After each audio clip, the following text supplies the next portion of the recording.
بسم الله الرحمن الرحيم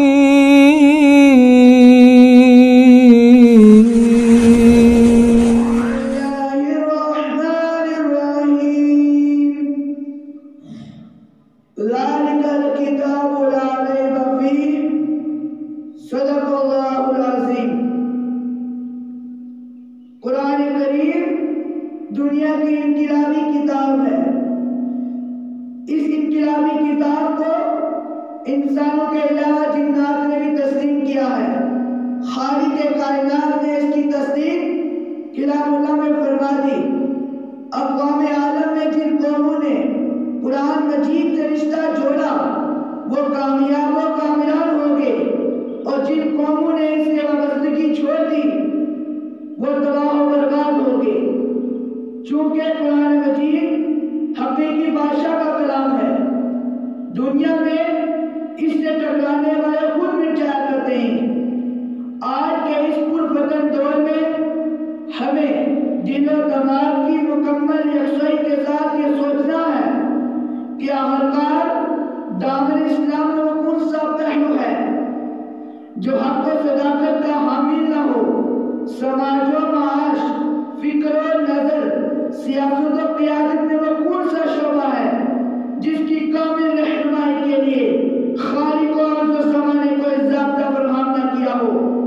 بے شمار خوبیوں سے انسان کو نوازا گیا ہے۔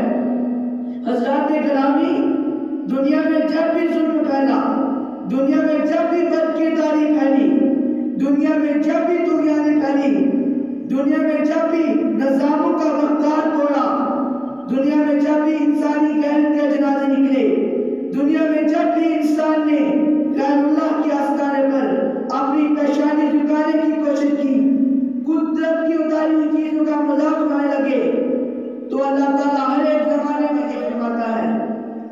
اللہ کی مقدس کتاب ایک ایسے دور میں عطا کی گئی کہ جب انسان شعور کی دولت سے خالی ہو چکا تھا۔ قرآن آج بھی صاف صاف لفظوں میں یہ اعلان کر رہا ہے کہ وسیم رافضی جیسے نااہل لوگوں کو یہ چیلنج کر رہا ہے، جو مجھ سے ٹکرائے گا وہ خود فنا ہو جائے گا اور میرے ایک لفظ کبھی تبدیل نہیں کر سکے گا۔